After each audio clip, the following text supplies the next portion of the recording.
রবীন্দ্রভারতী বিশ্ববিদ্যালয় থেকে যারা এবছর রাষ্ট্রবিজ্ঞান নিয়ে MA করছো, সেমিস্টার 2 পরীক্ষা দেবে, তোমাদের যে সেমিস্টার 2 পেপারের সেমিস্টার 2-এর যে পেপারগুলো রয়েছে সেই পেপারের হচ্ছে 2.1 এবং 2.2 পেপার, এই দুটো পেপারের সাজেশন আমি আগে দিয়েছি। আজকের আমি তোমাদের জন্য আলোচনা করব 2.3 পেপার, অর্থাৎ গভর্নেন্স অ্যান্ড ইটস ক্রিটিক্স। এই পেপারের যে 15 নম্বরের কি প্রশ্ন এবছরের জন্য তোমাদের গুরুত্বপূর্ণ রয়েছে সেই প্রশ্নগুলো নিয়ে আলোচনা করব। তবে তার আগে বলে রাখি, যারা আমার চ্যানেলে সাবস্ক্রাইব করোনি তারা সাবস্ক্রাইব করে দাও, আর যারা আগের ভিডিওগুলো দেখোনি, মানে আগের সাজেশনগুলো দেখোনি, তোমরা আগের সাজেশনগুলো একটু দেখে নাও, তাহলে হচ্ছে তোমাদের খুবই উপকার হবে। তো দেখো, তোমাদের জন্য এই 2.3 পেপার যেটা রয়েছে সেই পেপারে কোন কোন প্রশ্নগুলো আমি রেখেছি।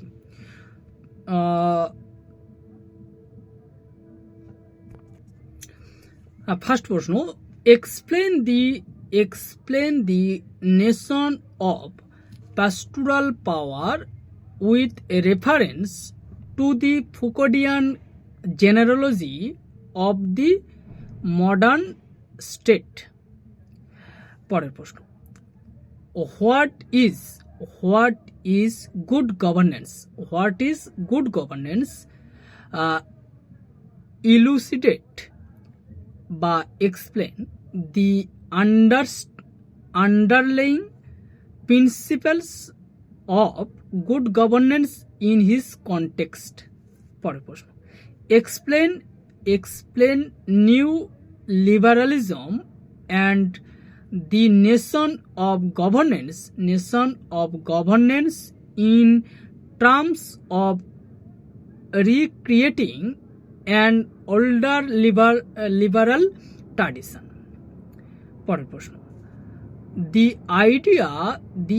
idea of political society is helpful to think of a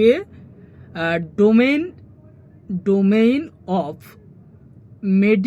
mediating institution between civil society and the state. Partha চ্যাটার্জির দৃষ্টিকোণ থেকে। এর সঙ্গে দিতে পারে, in this connection describe the significance of civil and political society in post-colonial democracy. পরের প্রশ্ন,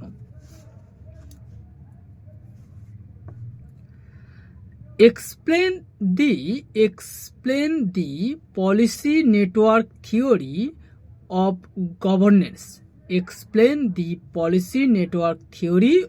governance.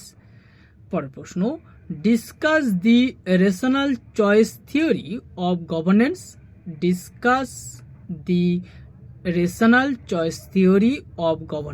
পরের প্রশ্ন, explain in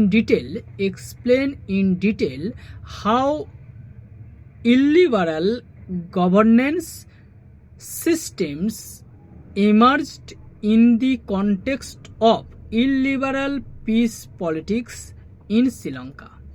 পরের প্রশ্ন, discuss the role of e-governance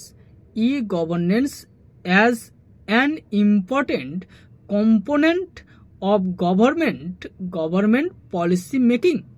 পরের প্রশ্ন, discuss the role of popular and political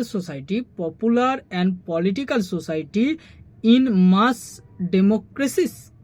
পরের প্রশ্ন এবং লাস্ট প্রশ্ন তোমাদের, discuss governance politics and good governance in details. এই যে 10টা প্রশ্ন তোমাদের রেখেছি, এই 10টা প্রশ্ন তোমরা খুব ভালো করে করো। আশা করছি তোমাদের এখান থেকে সমস্ত প্রশ্ন জানা এসে যাবে, চিন্তা করার কিছু নেই।